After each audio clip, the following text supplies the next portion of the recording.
ரூபா. சரி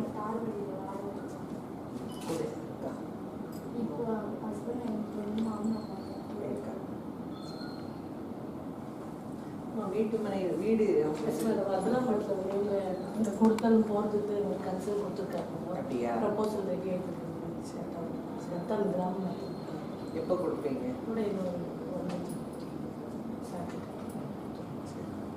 என்ன பேர் என்ன? சபலியா? சபரியா? உங்க பேர் என்ன? பாய் வைக்க கூடாது. என்ன வயசாயிருமா? என்ன வேலை பார்த்தாங்க வீட்டுல?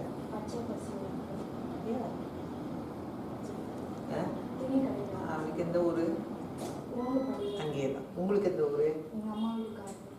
சரி, நீங்க சிஎம்கிட்ட வந்து மனு கொடுத்தீங்கல்ல, சிஎம் வந்து உங்களுக்கு நேற்று 3 லட்சம் ரூபாய் சிஎம் ரிலீஃப் ஃபண்ட்ல இருந்து அறிவிச்சிருக்காங்க. அந்த செக்கை இப்போ உங்களுக்கு கொடுக்குறோம். பத்திரமா பிள்ளைங்களுக்கு படிப்புக்கு இதுக்கெல்லாம் வச்சுக்கோங்க. உங்களுக்கு வேற ஏதாவது வேலை, ஏதாவது உங்களுக்கு வேலைக்கு போகக்கூடிய சூழ்நிலை இருக்குன்னா நீங்கள் சொல்லுங்கள். அதே மாதிரி வீட்டு மனை பட்டாவும் ஏற்பாடு பண்ணி தரோம். அப்புறம் கலைஞர் கனவு இல்லம்ல வீடு கட்டித்தான். சரியாம்மா? முன்னாடி வந்துடலாம்.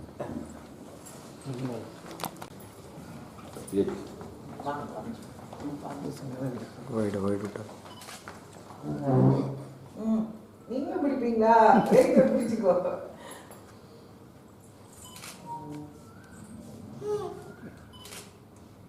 பருவத்திலும் இந்த தடுப்பூசியை குறித்துக் கொள்கிறோம். ஆகவே இந்த ஒரு தடுப்பூசி போடுகின்ற இந்த வாய்ப்பினை விவசாயிகள் பயன்படுத்திக் கொள்ள வேண்டுமாய் கால்நடை பராமரிப்பு துறையின் சார்பாக கேட்டுக்கொள்கிறேன்.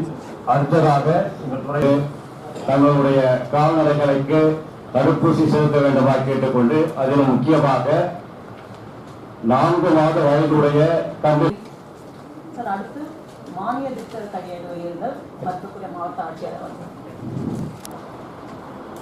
விளக்கம். வணக்கம் மேடம். கால்நடை பராமரிப்பு துறையின் சார்பாக திட்டமிட்டுள்ளோம். அதன்படி நம்முடைய மாவட்டத்திலே தடுப்பூசி இலக்காக ஒரு முகாம்கள் நிர்ணயிக்கப்பட்டுள்ளது. அந்த முகாம்களிலும்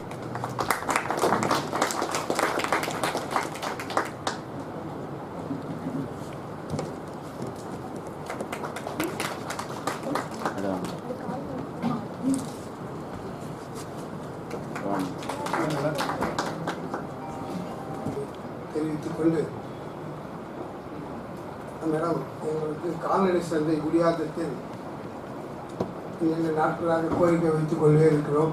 அதற்கு இடத்தை தேர்வு செய்து தயவு செய்து கொஞ்சம் சீக்கிரமாக ஏற்பாடு செய்ய வேண்டுமாய் பணியுடன் கேட்டுக்கொள்கிறேன்.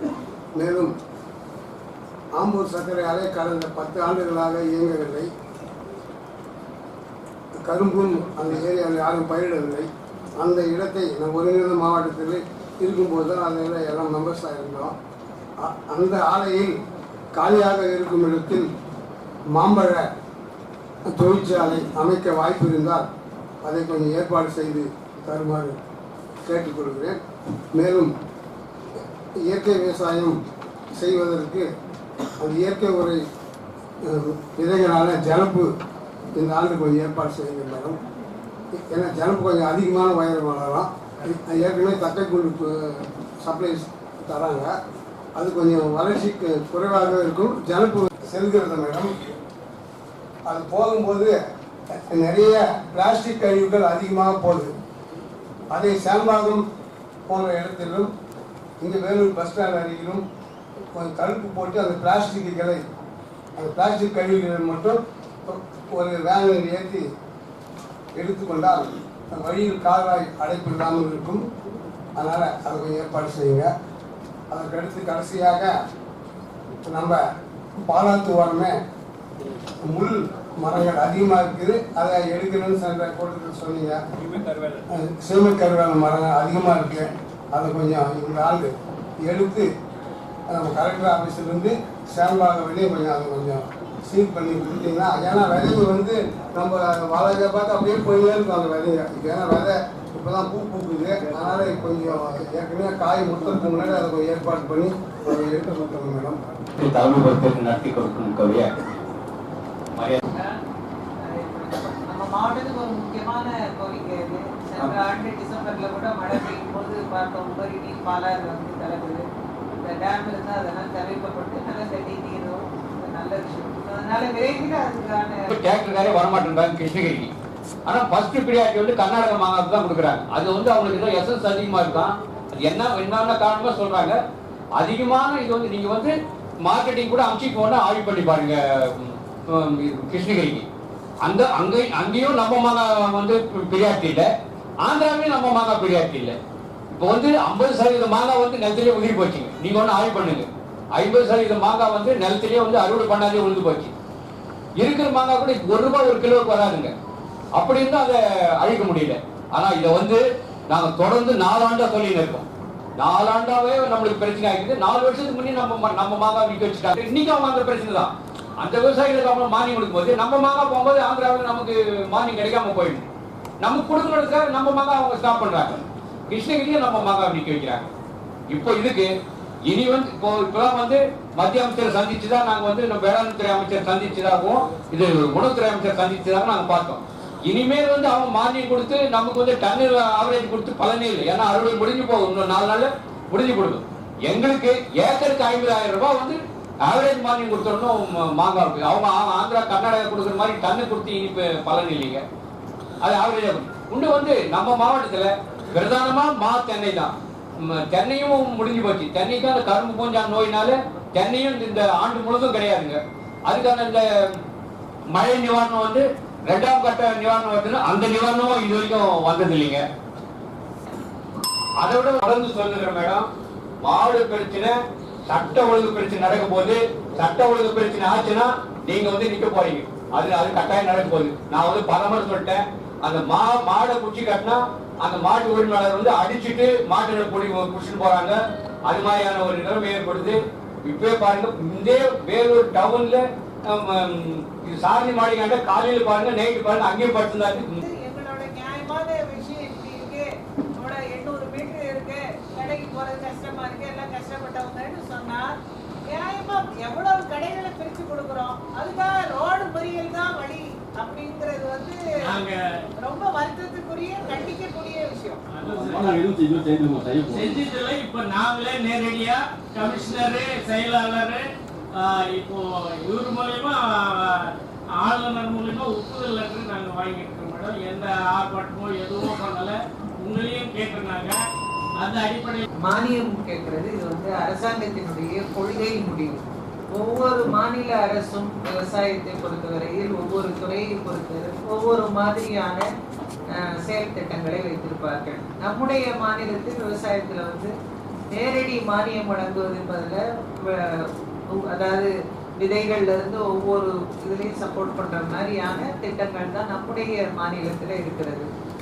அதனால இருந்தாலும் இந்த கடந்த ஒரு மாதத்துல நம்முடைய விவசாயிகளுடைய நிலை என்ன இருந்தது என்பதை அரசாங்கத்திற்கு விரிவான அறிக்கையாக அனுப்பி அரசினுடைய கவனத்திற்கு கொண்டு சென்றோம்.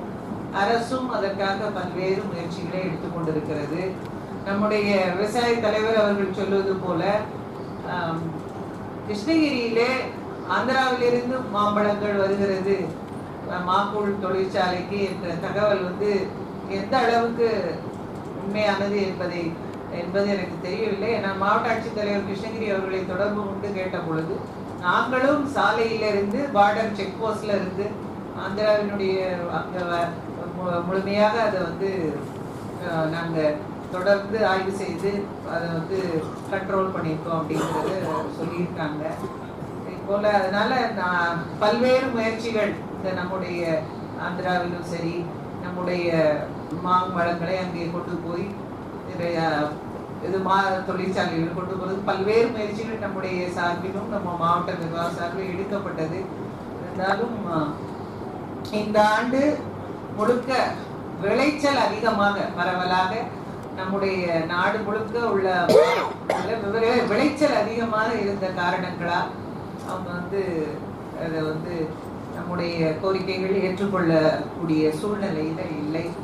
இருந்தாலும் அரசு இதை வந்து கவனத்தில் எடுத்துக்கிட்டு இனி வரும் ஆண்டுகளில் இதை போல விளைச்சல் அதிகமாக இருக்கிற சூழ்நிலைகளில் இந்த இதை எப்படி கையாளுவது என்பதையும் ஆய்வு செய்து கொண்டிருக்கிறார்கள்.